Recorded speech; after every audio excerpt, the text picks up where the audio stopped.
Left-wing cable TV network MSNBC is all upset. I mean, when are they not upset, right? But this time, the left-wing crybabies are weighing in on Beyonce's foray into country music. Let's give it a listen, shall we? This ain't Texas.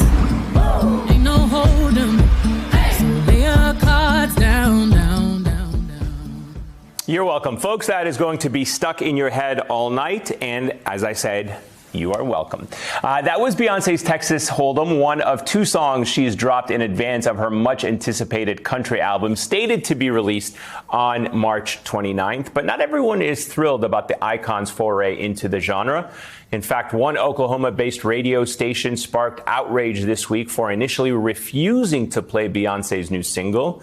A fan who requested the song received an email reply that read, quote, "Hi, we do not play Beyonce on KYKC as we are a country music station."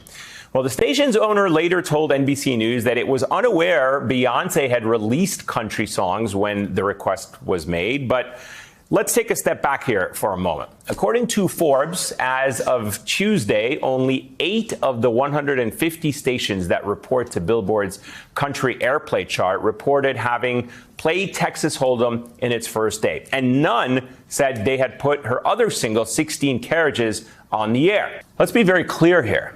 This is just the very latest flashpoint of the long and ugly history of racism within the country music establishment. Now, the quality of that song is mid, to say the least, but people can't help what they like. Less subjective is the host's claim that there's a long history of racism in country music. What? A long history of racism in country music? I mean, other than most country artists being white and proud of their rural roots, two characteristics that left-wing urban elites considered in and of themselves racist, I can't think of any time a mainstream country artist ever said anything racist, nor have I ever heard a racist country music song on the radio in my lifetime.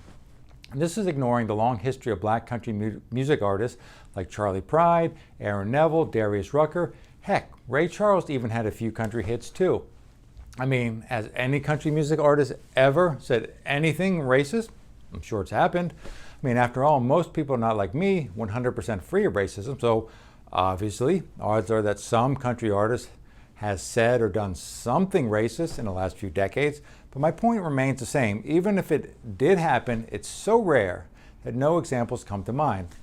And zooming out, country as a music genre has no history of racism, no matter what an MSNBC host says. So, I mean, and hey, I'm no apologist for pop country, by the way. I think most of it sounds terrible, but racist? No, it's not. Now, on the other hand, I have heard lots of racism in rap music, but since that's anti-white racism, I guess that's allowed, right, liberals? And it's not just rap. Beyonce, a pop singer, has examples of racism herself. And hey, that's her right. People should be free to be racist if they want to be. It's a free country. So as long as you're not physically harming anyone, say and think whatever you want.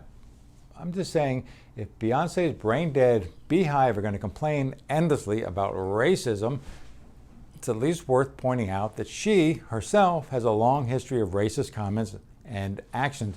You want an example? Here's one.